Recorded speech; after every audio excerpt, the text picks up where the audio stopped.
Hi ನಾನು from tech in Kannada. ಗಮನಿಸ್ತಾ ಇದ್ರೆ ಇವತ್ತು ನನ್ನ ಮುಂದೆ one of the most affordable laptop ಇರುವಂಥದ್ದು, one of the cheapest laptop ಅಂತ ಬೇಕಾದರೂ ಅನ್ಬೋದು.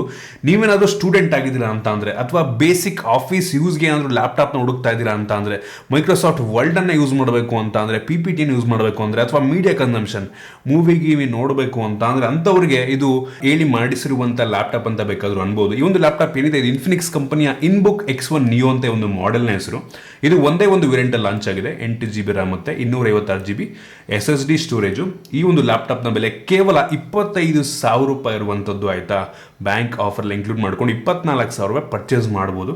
ಪರ್ಸನಲಿ ನಂಗೆ ಅನಿಸ್ತಂಗೆ ಈ ಒಂದು ಪ್ರೈಸ್ ರೇಂಜ್ಗೆ one of the best laptop ಆಗಬಹುದು. ವಿಂಡೋಸ್ ಲ್ಯಾಪ್ಟಾಪ್, ಅದು ಕೂಡ ವಿಂಡೋಸ್ 11 ಹೊಂದಿರುವಂಥ ಲ್ಯಾಪ್ಟಾಪ್ ಆಯಿತಾ. ಯೂಶಲಿ ಒಂದು ಪ್ರೈಸ್ ರೇಂಜಲ್ಲಿ ನಿಮಗೆ ಆ್ಯಂಡ್ರಾಯ್ಡ್ ಲ್ಯಾಪ್ಟಾಪ್ಗಳು ಬರ್ತವೆ, ಸೊ ಕ್ರೋಮ್ ಬುಕ್ಗಳು ಬರ್ತವೆ ಆಯಿತಾ. ಸೊ 20,000ಕ್ಕೆಲ್ಲ ಕ್ರೋಮ್ ಬುಕ್ಕು ನನಗೇನು ವರ್ತ್ ಅಂತ ಅನಿಸಲ್ಲ. ಬಟ್ ಸ್ಟಿಲ್ 25,000, 24-25,000 ಪ್ರೈಸ್ ರೇಂಜಿಗೆ ಇವರು ಆಫರ್ ಮಾಡ್ತಿರುವಂಥ ಸ್ಪೆಸಿಫಿಕೇಶನ್ ಬೆಂಕಿದೆ, ತಿಳ್ಕೊತೀರಾ. ಮತ್ತು ಈ ಒಂದು ಲ್ಯಾಪ್ಟಾಪ್ ಅನ್ಬಾಕ್ಸ್ ಕೂಡ ಮಾಡ್ತಾ ಇದ್ದೀನಿ, ಆಲ್ರೆಡಿ ಮಾಡಿದ್ದೀನಿ, ಬಟ್ ತೋರಿಸ್ತೀನಿ ಏನೆಲ್ಲ ಇದ್ರೊಳಗಿರುತ್ತೆ ಅಂತ. ಅದಕ್ಕಿಂತ ಮುಂಚೆ ನೀವು ನಮ್ಮ tech in Kannada YouTube subscribe ಮಾಡ್ಕೊಂಡು ಈಗಲೇ ಸಬ್ಸ್ಕ್ರೈಬ್ ಮಾಡ್ಕೊಳ್ಳೋದು, ಬೆಲ್ ಐಕಾನ್ ಕೂಡ ಕ್ಲಿಕ್ ಮಾಡ್ಬೋದು. ಓಕೆ, ಗಮನಿಸ್ತಾ ಇದ್ರೆ ಒಂದು ಲ್ಯಾಪ್ಟಾಪ್ನ ಬಾಕ್ಸ್ ನಿಮ್ಗೆ ಈ ರೀತಿ ನೋಡೋಕೆ ಸಿಗುತ್ತೆ. ಈ ಒಂದು ಬಾಕ್ಸ್ ಒಳಗೆ ಒಂದು ಲ್ಯಾಪ್ಟಾಪ್ನ ಜೊತೆಗೆ ಒಂದು 45 ವ್ಯಾಟ್ನ ಒಂದು ಫಾಸ್ಟ್ ಚಾರ್ಜಿಂಗ್ ಅಡಾಪ್ಟರ್ ಮತ್ತು USB Type-C ಚಾರ್ಜಿಂಗ್ ಕೇಬಲ್ ಮತ್ತು ಒಂದು user manual, quick start guide ಮತ್ತು ವಾರಂಟಿ ಕಾರ್ಡ್ ಇದೆ. ಇನ್ನು ಡೈರೆಕ್ಟ್ ಆಗಿ ಈ ಒಂದು ಲ್ಯಾಪ್ಟಾಪ್ ನಿಮಗೆ ಈ ರೀತಿ ನೋಡೋಕೆ ಸಿಗ್ತಾ ಇರುವಂಥದ್ದು. ಮೊದಲನೇದಾಗಿ ಒಂದು ಲ್ಯಾಪ್ಟಾಪ್ನ ಡಿಸೈನ್ ಮತ್ತು ಬಿಲ್ಡ್ ಕ್ವಾಲಿಟಿ ಬಗ್ಗೆ ಮಾತನಾಡಬೇಕಂತಂದ್ರೆ ಬೆಂಕಿ ಅಂತ ಹೇಳಕ್ಕೆ ಇಷ್ಟಪಡ್ತೀನಿ. ಅಂತ ಈ ಒಂದು ಪ್ರೈಸ್ ರೇಂಜಿಗೆ 24-25,000 ಪ್ರೈಸ್ ರೇಂಜ್, ಇದಕ್ಕಿಂತ ಒಳ್ಳೆಯ ಬಿಲ್ಡನ್ನು ಹೊಂದಿರುವಂಥ ಲ್ಯಾಪ್ಟಾಪ್, ಇದಕ್ಕಿಂತ ಸ್ಲಿಮ್ ಆಗಿರುವಂಥ ಲ್ಯಾಪ್ಟಾಪ್, ಇದಕ್ಕಿಂತ ಲೈಟ್ ವೇಟ್ ಆಗಿರುವಂಥ ಲ್ಯಾಪ್ಟಾಪ್ ಸಿಗುತ್ತೆ ಅಂತ ಪರ್ಸ್ನಲಿ ನನಗಂತೂ ಅನ್ಸಲ್ಲ. ಇರ್ಬೋದೇನೋ, ಬಟ್ ನಾನು ನೋಡಿರೋಂಗೆ ಇದಕ್ಕಿಂತ ಒಳ್ಳೆ ಬಿಲ್ಡ್ ಒಂದು ಸಿಗಲ್ಲ ಅಂತ ಅನ್ಸುತ್ತಾ ಆಯ್ತಾ. ಈ ಒಂದು ಲ್ಯಾಪ್ಟಾಪ್ ಕೇವಲ 14.8 mm ಥಿಕ್ನೆಸ್ ಅನ್ನು ಹೊಂದಿರುವಂಥದ್ದು. ತುಂಬ ಅಂದರೆ ತುಂಬ ತಿನ್ ಅಂತ ಹೇಳಕ್ಕೆ ಇಷ್ಟಪಡ್ತೀನಿ. ಮತ್ತು ಹೆವಿ ಲೈಟ್ ವೇಟ್ ಇದೆ, ಕೇವಲ 1.24 kg ವೇಟ್ ಇರುವಂಥದ್ದು. ಲಿಟ್ರಲಿ ಕೈಲಿ ಇಟ್ಕೊಂಡ್ರೆ ನಿಮಗೆ ಗೊತ್ತಾಗುತ್ತೆ ಅಥವಾ ಎಷ್ಟು ಲೈಟ್ ವೇಟ್ ಇದೆ ಅಂತಂದರೆ ಗೊತ್ತಾಗಲ್ಲ. ಒಂದು ರೀತಿ ಫೋನ್ ಲೆವೆಲ್ಗೆ ತುಂಬ ತಿನ್ನಾಗಿದೆ, ಸಖತ್ ತಿನ್ನಾಗಿದೆ. ಮಾತ್ರ ಒಂದು ಕಾಂಪ್ಯಾಕ್ಟ್ ಆಗಿದೆ, ಆರಾಮಾಗಿ ಟ್ರಾವೆಲ್ ಮಾಡಬೇಕಾದ್ರೆ ನಿಮಗೆ ಗೊತ್ತಾಗಲ್ಲ ನಿಮ್ಮ ಬ್ಯಾಗಲ್ಲಿ ಲ್ಯಾಪ್ಟಾಪ್ ಇದೆ ಅಂತ. ಅಷ್ಟು ಸ್ಲಿಮ್ ಆಗಿರುವಂಥದ್ದು, ಕಂಪ್ಲೀಟ್ ಮೆಟಾಲಿಕ್ ಬಿಲ್ಡು. ನಂಬೋದಕ್ಕೆ ಸಾಧ್ಯ ಇಲ್ಲ ಈ ಒಂದು ಪ್ರೈಸ್ ರೇಂಜ್ಗೆ ಮೆಟಾಲಿಕ್ ಬಿಲ್ಡನ್ನು ಕೊಟ್ಟಿದ್ದಾರೆ ಅಂತ ಅಂದರೆ. ಈ ಒಂದು ಕೀಬೋರ್ಡ್ನ ಕ್ವಾಲಿಟಿ ಕೂಡ ಒಂದು ಲೆವೆಲಿಗೆ ಪರವಾಗಿಲ್ಲ, ಚೆನ್ನಾಗಿದೆ. ಈ ಒಂದು ಪ್ರೈಸ್ ರೇಂಜಿಗೆ ನನಗೆ ತುಂಬ ಇಂಪ್ರೆಸಿವ್ ಅನ್ನಿಸ್ತು. ಏನಕ್ಕೆಂದರೆ ಈ ಒಂದು ಕೀಬೋರ್ಡ್ ಏನಿದೆ ಇದು ಬ್ಯಾಕ್ ಲೈಟನ್ನು ಕೂಡ ಹೊಂದಿರುವಂಥದ್ದು, ಹೆವಿ ಇಂಪ್ರೆಸಿವ್ ವಿಷಯ. ಮತ್ತು ಈ ಒಂದು ಲ್ಯಾಪ್ಟಾಪ್ ಇರುವಂಥ mouse track pad, multi touch track pad, so ಒಂದು ಲೆವೆಲಿಗೆ ರೆಸ್ಪಾನ್ಸಿವ್ ಆಗಿದೆ. ಕ್ರೇಜಿ ಇಂಪ್ರೆಸಿವ್ ಅನ್ನಲ್ಲ, ಆದರೆ ಬಟ್ ಈ ಒಂದು ಪ್ರೈಸ್ ರೇಂಜಿಗೆ ಓಕೆ ಅನ್ನಿಸ್ತು. ಮತ್ತು ಡಿಸ್ಪ್ಲೇ ಬೆಸಲ್ ಆಲ್ಮೋಸ್ಟ್ ತುಂಬ ಸಣ್ಣ ಇರುವಂಥದ್ದು, ನೋಡ್ಬೋದು ಆ ಕಡೆ ಈ ಕಡೆ ತುಂಬ ಸಣ್ಣ ಇದೆ. ಟಾಪಲ್ಲೂ ಕೂಡ ಒಂದು ಲೆವೆಲಿಗೆ ಸಣ್ಣ ಇದೆ. ಫ್ರಂಟಲ್ಲಿ ನಿಮಗೆ 720p ಕ್ಯಾಮ್ರಾ ಸಿಗ್ತದೆ, ಜೊತೆಗೆ ಫ್ಲಾಶ್ ಕೂಡ ಇರುವಂಥದ್ದು. ಹೌದು, ಇನ್ಫಿನಿಕ್ಸ್ ಅವರು ಫೋನಲ್ಲೂ ಕೂಡ ಫ್ರಂಟ್ ಫ್ಲಾಶ್ ಕೊಡ್ತಾರೆ, ಲ್ಯಾಪ್ಟಾಪಲ್ಲೂ ಕೂಡ ಫ್ರಂಟ್ ಫ್ಲಾಶ್ ಕೊಟ್ಟಿರುವಂಥದ್ದು ಕ್ರೇಜಿ ವಿಷಯ. ಇನ್ನು ಪೋರ್ಟ್ಗಳ ಬಗ್ಗೆ ಮಾತನಾಡಬೇಕಂತ ಅಂದರೆ ಈ ಒಂದು ಲ್ಯಾಪ್ಟಾಪ್ನಲ್ಲಿ 2 USB Type-A ಪೋರ್ಟ್ ಇದೆ, ಒಂದು HDMI full size HDMI port ಇರುವಂಥದ್ದು ಕ್ರೇಜಿ ವಿಷಯ. ಮತ್ತು ಆಡಿಯೋ ಜಾಕ್, ಹೆಡ್ಫೋನ್ ಜಾಕ್ ಕೂಡ ಇರುವಂಥದ್ದು. SD ಕಾರ್ಡ್ ಸ್ಲಾಟ್ ಇದೆ, ಇನ್ನೊಂದು ಇಂಪ್ರೆಸಿವ್ ವಿಷಯ. ಮತ್ತು 2 USB Type-C ಪೋರ್ಟ್ ಇರುವಂಥದ್ದು, ಅದರಲ್ಲಿ ನೀವು ಬೇಕಾದ್ರೆ ಚಾರ್ಜನ್ನು ಕೂಡ ಮಾಡ್ಬೋದು. ಮತ್ತು ಕೆನ್ಸಿಂಗ್ಟನ್ ಲಾಕ್ ಪೋರ್ಟ್ ಕೂಡ ಇರುವಂಥದ್ದು. ಸೊ ನನಗನ್ನಿಸ್ತಂಗೆ ಒಂದು ಪ್ರೈಸ್ ರೇಂಜಿಗೆ ಏನೆಲ್ಲ ಪೋರ್ಟ್ ಅವಶ್ಯಕತೆ ಇದೆ ಕಂಪ್ಲೀಟಾಗಿ ಕೊಟ್ಟಿರುವಂಥದ್ದು. ಮೋಸ್ಟ್ ಆಫ್ ದ ಲ್ಯಾಪ್ಟಾಪಲ್ಲಿ ಈ ರೀತಿ ಪೋರ್ಟ್ನೆಲ್ಲ ಕೊಡೋದಿಲ್ಲ. ಸೊ ನನಗೆ ಹೆವಿ ಇಂಪ್ರೆಸ್ ಮಾಡ್ತೀವಿ ಒಂದು ವಿಷಯ ಕೂಡ. ಓವರಾಲ್ ಡಿಸೈನ್ ಮತ್ತು ಬಿಲ್ಡ್ ಕ್ವಾಲಿಟಿ ಬೆಂಕಿ ಅಂತ ಹೇಳಕ್ಕೆ ಇಷ್ಟಪಡಿ. ಇದಕ್ಕಿಂತ ಒಳ್ಳೆ ಬಿಲ್ಡನ್ನು ಹೊಂದಿರುವಂಥ ಲ್ಯಾಪ್ಟಾಪ್ ಆಗಲನ್ನೆಲ್ಲ ಸಿಗಲ್ಲ. ಇನ್ನು ಈ ಒಂದು ಲ್ಯಾಪ್ಟಾಪ್ನಲ್ಲಿ 14 ಇಂಚಿನ ಫುಲ್ HD ರೆಸಲ್ಯೂಷನ್ ಹೊಂದಿರುವಂಥ ಡಿಸ್ಪ್ಲೇ ಇದೆ. ಯೂಶಲಿ ಒಂದು ಪ್ರೈಸ್ ರೇಂಜಲ್ಲಿ ಮೋಸ್ಟ್ ಆಫ್ ದ ಲ್ಯಾಪ್ಟಾಪ್ಗಳಲ್ಲಿ ಕೇವಲ HD+ ಡಿಸ್ಪ್ಲೇ ಇರುತ್ತೆ, ಬಟ್ ಇದರಲ್ಲಿ ಫುಲ್ HD ಕೊಟ್ಟಿರುವಂಥದ್ದು ಇಂಪ್ರೆಸಿವ್ ವಿಷಯ. ಡಿಸ್ಪ್ಲೇ ಕ್ಲಾರಿಟಿ ಚೆನ್ನಾಗಿದೆ, ತುಂಬ ಬ್ರೈಟಾಗಿ ಕೂಡ ಇರುವಂಥದ್ದು, ಕಲರ್ಸ್ ಎಲ್ಲ ತುಂಬ ಆಕ್ಯುರೇಟ್ ಆಗಿದೆ, ವ್ಯೂಯಿಂಗ್ ಆ್ಯಂಗಲ್ ಕೂಡ ಚೆನ್ನಾಗಿರುವಂಥದ್ದು. ಓವರಾಲ್ ಡಿಸ್ಪ್ಲೇ ನನಗಂತೂ ಹೆವಿ ಇಂಪ್ರೆಸ್ ಮಾಡುತ್ತೆ. ಈ ಒಂದು ಪ್ರೈಸ್ ರೇಂಜಿಗೆ ಒನ್ ಆಫ್ ದ ಬೆಸ್ಟ್ ಅಂತ ಹೇಳಕ್ಕೆ ಇಷ್ಟಪಡ್ತೀನಿ. ಇನ್ನು ಈ ಒಂದು ಲ್ಯಾಪ್ಟಾಪ್ನ ಬೇಸಿಕ್ ಸ್ಪೆಸಿಫಿಕೇಶನ್ ಬಗ್ಗೆ ಮಾತನಾಡಬೇಕಂತಂದ್ರೆ ಈ ಒಂದು ಲ್ಯಾಪ್ಟಾಪ್ನಲ್ಲಿ 8GB RAM ಇರುವಂಥದ್ದು ಕ್ರೇಜಿ ವಿಷಯ. LPDDR4X RAM ಆಯಿತಾ. ಯೂಶಲಿ ಈ ಒಂದು ಪ್ರೈಸ್ ರೇಂಜಲ್ಲಿ ನಿಮಗೆ 4GB RAM ಹೊಂದಿರುವಂಥ ಲ್ಯಾಪ್ಟಾಪ್ ಸಿಗ್ಬೋದು, ಬಟ್ ಇದರಲ್ಲಿ 8GB ಕೊಟ್ಟಿದ್ದಾರೆ.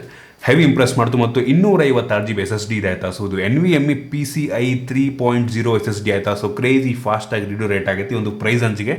ಇದು ಕೂಡ ಇನ್ನೊಂದು ಹೆವಿ ಇಂಪ್ರೆಸಿವ್ ವಿಷಯ ಅಂತ ಹೇಳಕ್ಕೆ ಇಷ್ಟಪಡ್ತೀನಿ. ಇನ್ನು ಈ ಒಂದು ಲ್ಯಾಪ್ಟಾಪ್ನ ಪ್ರೋಸೆಸರ್ ಬಗ್ಗೆ ಮಾತನಾಡಬೇಕಂತ ಅಂದರೆ ಒಂದು ಲ್ಯಾಪ್ಟಾಪ್ನಲ್ಲಿ ಇಂಟೆಲಿಂದು ಸೆಲೆರಾನ್ ಪ್ರೋಸೆಸರ್ ಇರುವಂಥದ್ದು, ಸೆಲೆರಾನ್ N5100 ಪ್ರೋಸೆಸರ್ ಆಯಿತಾ. ಇದು i3 ಅಷ್ಟು ಪವರ್ಫುಲ್ ಆಗಿರುವಂಥ ಪ್ರೋಸೆಸರ್ ಅಲ್ಲ, ಅದಕ್ಕಿಂತ ಸ್ವಲ್ಪ ಕಡಿಮೆ ಪವರ್ನ ಹೊಂದಿರುವಂಥ ಪ್ರೋಸೆಸರ್, 4 ಕೋರನ್ನು ಹೊಂದಿರುವಂಥ ಪ್ರೋಸೆಸರ್, ಇಂಪ್ರೆಸಿವ್ ವಿಷಯ. ಮತ್ತು ಈ ಒಂದು ಪ್ರೊಸೆಸರ್ ಇದೆ ಇದು ಸೇಮ್ ಇಂಟೆಲ್ i3 ಅಷ್ಟೇ 10 ನ್ಯಾನೋಮೀಟರ್ ಟೆಕ್ನಾಲಜಿಯೊಂದಿಗೆ ಬಿಲ್ಡ್ ಆಗಿರುವಂಥ ಪ್ರೊಸೆಸರ್ ಆಯಿತಾ. ಸೊ ಒಂದು ಬೇಸಿಕ್ ಯೂಸಿಗೆ ಒಂದು ನಾರ್ಮಲ್ ಆಗಿಲ್ಲದಂಗೆ ಒಂದು ವರ್ಲ್ಡ್ ಆಫೀಸ್ ಯೂಸ್ ಮಾಡ್ತಾ ಇದ್ದೀರಾ ಅಂದರೆ PPT ಕ್ರಿಯೇಟ್ ಮಾಡೋದಕ್ಕೆ, ನೀವು ಹೆವಿ ಗೇಮಲ್ಲಿ ಆಡೋದಕ್ಕಾಗಲ್ಲ ಆಯಿತಾ. ಬೇಸಿಕ್ ಪರ್ಪಸ್ಸಿಗೆ ಒಂದು laptop one of the best laptop ಆಗಬಹುದು. ನೀವು ಹೆವಿ ಎಕ್ಸ್ಪೆಕ್ಟೇಷನ್ ಇಟ್ಕೊಳಕ್ಕೆ ಹೋಗ್ಬಿಡಿ. ನೀವೇನು ಬೆಲೆಯನ್ನು ಕೊಡ್ತಾ ಇದ್ದೀರಾ ಅಷ್ಟೇ ಒಂದು ರಿಟರ್ನ್ ನಿಮಗೆ ಒಂದು ಲ್ಯಾಪ್ಟಾಪಲ್ಲಿ ಸಿಗುತ್ತೆ. ಸೊ ಬೇಸಿಕ್ ಪ್ರೊಸೆಸರು i3 ತೊಗೊಂಡ್ರೆ ನೋಡಿ, i3 ಬೇಕು ಅಂದರೆ ನಿಮಗೆ ಇದಕ್ಕಿಂತ ಒಂದು 5,000-6,000 ಬೆಲೆ ಜಾಸ್ತಿ ಆಗುತ್ತೆ. 5,000 ಬಡ್ಜೆಟ್ ಜಾಸ್ತಿ ಮಾಡ್ಕೊಂಡ್ರೆ i3 10th ಜನರೇಷನ್ ಅಥವಾ 11th ಜನರೇಷನ್ ಲ್ಯಾಪ್ಟಾಪ್ಗಳು ಸಿಗ್ಬೋದು. ನಿಮ್ಗೆ ಅದಕ್ಕಿಂತ ಪವರ್ಫುಲ್ ಆಗಿರುವಂಥ ಲ್ಯಾಪ್ಟಾಪ್ ಬೇಕು ಅಂದರೆ i5 ತೊಗೊಳ್ಳಿ. i5 ನನಗನ್ನಿಸ್ದಾಗ ಒಂದು 40,000-45,000 ಮಿನಿಮಮ್ ಅಂತ 40,000-45,000 45,000 ಬೇಕೇ ಬೇಕು i5 ಲೇಟೆಸ್ಟ್ ಜನ್ರೇಷನ್ ಹೊಂದಿರುವಂಥ ಲ್ಯಾಪ್ಟಾಪ್ ತೊಗೊಬೇಕು ಅಂದರೆ. ಬಟ್ ಆ ಪರ್ಪಸ್ಗೆ ಒಂದು ಲ್ಯಾಪ್ಟಾಪಲ್ಲಿ ಆಗಿಡ್ದಂಗೆ ಒಂದು ಬೇಸಿಕ್ ಯೂಸ್ಗೆ, ಮೀಡಿಯಾ ಕನ್ಸಂಪ್ಷನ್ಗೆ, ಮೂವಿ ನೋಡೋದಕ್ಕಾಗಿರ್ಬೋದು, ಅಥವಾ ನೀವೇನೋ ಪ್ರಾಜೆಕ್ಟ್ ವರ್ಕ್ ಮಾಡೋದಕ್ಕೆ, office work, basic, Microsoft office, PPT ಕೆಲಸವನ್ನು ಮಾಡೋದಕ್ಕೆ, ಆ ರೀತಿ ಪರ್ಪಸ್ಗೆ ಒಂದು ಲ್ಯಾಪ್ಟಾಪ್ ಆರಾಮಾಗಿ ಯೂಸ್ ಮಾಡ್ಬೋದು. ನಾನು ಆ ಬೇಸಿಕ್ ಯೂಸ್ ಮಾಡೋದಕ್ಕೆಲ್ಲ ನನಗೇನಂತ ಹೆವಿ ಲ್ಯಾಗ್ ಆಗಲಿ ಏನು ಅನಿಸಿಲ್ಲ.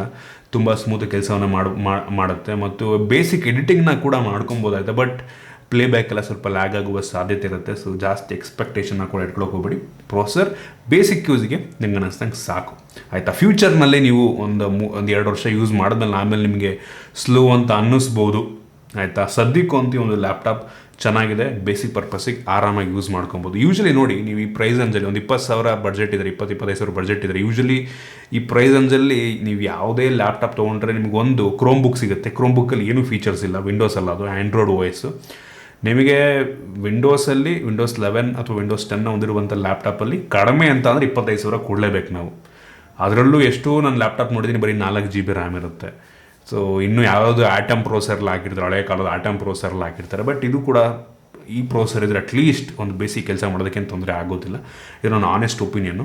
ಮತ್ತು ಈ ಒಂದು ಲ್ಯಾಪ್ಟಾಪ್ಲಿರುವಂಥ ಫ್ಯಾನ್ ಅಷ್ಟೊಂದೇನು ಸೌಂಡ್ ಮಾಡಲ್ಲ ಆಯಿತಾ. ನೀವೇನಾದರೂ ಹೆವಿ ಪರ್ಫಾರ್ಮೆನ್ಸ್ ಓರಿಯೆಂಟೆಡ್ ಕೆಲಸ ಮಾಡಬೇಕಾದ್ರೆ ಫ್ಯಾನ್ ಸ್ವಲ್ಪ ಸೌಂಡ್ ಮಾಡ್ಬೋದೇನೋ. ಹೆವಿ ಎಫಿಷಿಯೆಂಟ್ ಆಗಿರುವಂಥ ಫ್ಯಾನ್ ಇದಕ್ಕೆ ಹಾಕಿದ್ದಾರೆ ಮತ್ತು ಎಲಿವೇಟೆಡ್ ಡಿಸೈನ್ ಆಗಿರೋದ್ರಿಂದ ಹಿಂಜಿದೆ ಅಲ್ಲ ಕೆಳಗಡೆ. ಸೊ ಅದರಿಂದ ಗಾಳಿ ಆಡೋಕ್ಕೂ ಕೂಡ ತುಂಬ ಚೆನ್ನಾಗಿದೆ. ಅಷ್ಟೊಂದು ಹೀಟ್ ಆಗುತ್ತೆ ಅಂತ ಕೂಡ ಅನಿಸಿಲ್ಲ ಲ್ಯಾಪ್ಟಾಪ್. ನೀವು ಹೆವಿ ಯೂಸ್ ಮಾಡಬೇಕಾದ್ರೂ ಕೂಡ ಅಷ್ಟೊಂದು ಲ್ಯಾಪ್ಟಾಪ್ ಹೀಟ್ ಆಗಲ್ಲ, ನಾನು ಚೆಕ್ ಮಾಡಿರೋ ಹಾಗೆ. ಇನ್ನು ಈ ಒಂದು ಲ್ಯಾಪ್ಟಾಪ್ನ OSನ ಬಗ್ಗೆ ಮಾತಾಡೋ ಅವಶ್ಯಕತೆನೇ ಇಲ್ಲ. ವಿಂಡೋಸ್ 11 OS ಇರುವಂಥದ್ದು ಲೇಟೆಸ್ಟು. ನೆಕ್ಸ್ಟ್ ಏನಾದರೂ ವಿಂಡೋಸ್ 12, 13 ಬಂತು ಅಂದರೆ ಅದನ್ನು ಕೂಡ ಇನ್ಸ್ಟಾಲ್ ಮಾಡ್ಕೊಬೋದು.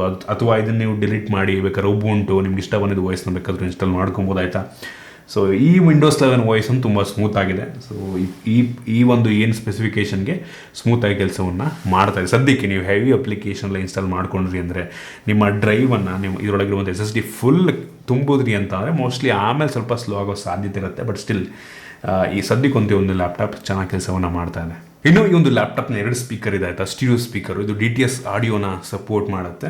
ಸ್ಪೀಕರ್ನ ಕ್ಲಾರಿಟಿ ಚೆನ್ನಾಗಿದೆ, ಒಂದು ಲೆವೆಲ್ಗೆ ಜೋರ ಕೂಡ ಕೇಳುತ್ತೆ. ಇನ್ನು ಬ್ಯಾಟ್ರಿ ಬಗ್ಗೆ ಮಾತನಾಡಬೇಕಂತ ಅಂದರೆ ಇದರಲ್ಲಿ ನಿಮಗೆ 50 Wh ಬ್ಯಾಟ್ರಿ ಸಿಗ್ತಾ ಇದೆ ಆಯಿತಾ. ಬಾಕ್ಸ್ ಒಳಗೆ 45 W ಚಾರ್ಜರ್ ಕೊಟ್ಟಿದ್ದಾರೆ, ಸೂಪರ್ ವಿಷಯ. ಆರಾಮಾಗಿ ಆ ಒಂದು ಚಾರ್ಜರ್ನಲ್ಲಿ ನಿಮ್ಮ ಫೋನ್ನ ಕೂಡ ಚಾರ್ಜ್ ಮಾಡ್ಬೋದು, ಈ ಒಂದು ಲ್ಯಾಪ್ಟಾಪ್ನ ಕೂಡ ಚಾರ್ಜ್ ಮಾಡೋದು. USB Type-C charger. ಮತ್ತು ಈ ಒಂದು ಸೆಲ್ರಾನ್ ಪ್ರೊಸೆಸರ್ ಏನಿದೆ ಇದು ಜಾಸ್ತಿ ಪವರ್ ಕನ್ಸ್ಯೂಮ್ ಮಾಡಲ್ಲ. ಬ್ಯಾಟ್ರಿ ಬ್ಯಾಕಪ್ ಹೆವಿ ಸಕಲಾಗಿ ಬರುತ್ತೆ, ಜಾಸ್ತಿ ಪವರ್ ಕನ್ಸ್ಯೂಮ್ ಮಾಡಲ್ಲ ಆಯಿತಾ. ಸೊ ಕ್ರೇಜಿ ವಿಷಯ, ಅದೊಂದು ಹೆವಿ ಪ್ಲಸ್ ಪಾಯಿಂಟ್ ಅನ್ನಿಸ್ತು. ನೀವು ಆರಾಮಾಗಿ ಒಂದು 10-11 ಗಂಟೆ ಆರಾಮಾಗಿ ಒಂದು ಲ್ಯಾಪ್ಟಾಪನ್ನು ಯೂಸ್ ಮಾಡ್ಬೋದು ಬೇಸಿಕ್ ಯೂಸ್ಗೆಲ್ಲ. ಅದೊಂದು ಹೆವಿ ಇಂಪ್ರೆಸಿವ್ ಅನ್ನಿಸ್ತು ಆಯಿತಾ. ಬ್ಯಾಟ್ರಿ ಕೂಡ ತುಂಬ ಚೆನ್ನಾಗಿದೆ. ಸೊ ಓವರಾಲ್ ಈ ಒಂದು ಲ್ಯಾಪ್ಟಾಪ್ ಸ್ಟೂಡೆಂಟ್ಸ್ಗಳಿಗೆ ಮಾಡಿಸಿರುವಂಥದ್ದು. ನೀವೇನಾದರೂ ಮೆಕ್ಯಾನಿಕಲ್ಲು, ಸಿವಿಲ್ ಆಗಿದ್ದೀರಾ ಅಂದರೆ ನೀವು ಕೆಲವೊಂದು ಸಲ CAD ಸಾಫ್ಟ್ವೇರ್ನೆಲ್ಲ ಯೂಸ್ ಮಾಡಬೇಕಾಗುತ್ತೆ, AutoCAD ಯೂಸ್ ಮಾಡಬೇಕಾಗುತ್ತೆ, 3D ಮಾಡಲಿಂಗ್ ಮಾಡೋದಕ್ಕೆಲ್ಲ ನಂಗೆ ಅನ್ನಿಸ್ತೀಗ ಒಂದು ಲ್ಯಾಪ್ಟಾಪ್ ಸ್ವಲ್ಪ ಸ್ಟ್ರಗಲ್ ಮಾಡಬಹುದು, ಯೂಸ್ ಮಾಡ್ಬೋದು. ಬಟ್ ಸ್ವಲ್ಪ ಲ್ಯಾಗ್ ಆಗೋ ಸಾಧ್ಯತೆ ಇರುತ್ತೆ, ಅಂಥವ್ರಿಗೆಲ್ಲ ಇದು. ನೀವೊಂದು ಬೇಸಿಕ್ ಕೋಡಿಂಗಿಗೆ ನಾರ್ಮಲ್ ಇದಕ್ಕೆಲ್ಲ ಆರಾಮಾಗಿ ಯೂಸ್ ಮಾಡ್ಕೊಬೋದು, ತಲೆನೇ ಕೆಡಿಸ್ಕೊಳ್ಳೋಂಗಿಲ್ಲ. ಒಟ್ಟಿಗೆ ಯೋಚನೆ ಮಾಡಿ, ನಿಮ್ಮ ಪರ್ಪಸ್ ಇದು ಸರ್ವ್ ಮಾಡಿದ್ರೆ ಪರ್ಚೇಸ್ ಮಾಡಿ. 25,000ಕ್ಕೆ ಕಣ್ಣು ಮುಚ್ಕೊಂಡು ಪರ್ಚೇಸ್ ಮಾಡಿ ಒಂದು ಲ್ಯಾಪ್ಟಾಪ್ನ. ಸೊ ಇದಿಷ್ಟು ಈ ಒಂದು ಲ್ಯಾಪ್ಟಾಪ್ನ ಬಗ್ಗೆ ನನ್ನ ಆನೆಸ್ಟ್ ಒಪಿನಿಯನ್ ಇದೆ. ನಿಮಗೆ ಇದ್ರ ಬಗ್ಗೆ ಕಾಮೆಂಟ್ ತಿಳಿಸ್ಬೋದು. ಇಷ್ಟ ಬಿಟ್ಟು ಲೈಕ್ ಮಾಡಿ, ಶೇರ್ ಮಾಡಿ. ರೀತಿ ನಮ್ಮ ಬೇರೆ ವಿಡಿಯೋ ನಮ್ಮ tech in Kannada YouTube subscribe ಮಾಡ್ಕೊಂಡಿಲ್ಲ, ಈಗಲೇ ಸಬ್ಸ್ಕ್ರೈಬ್ ಮಾಡ್ಕೊಳ್ಳಿ ಮತ್ತು ಬೆಲ್ ಐಕನ್ ಕೂಡ ಕ್ಲಿಕ್ ಮಾಡ್ಬೋದು. ಸಿಗೋಣ ಮುಂದಿನ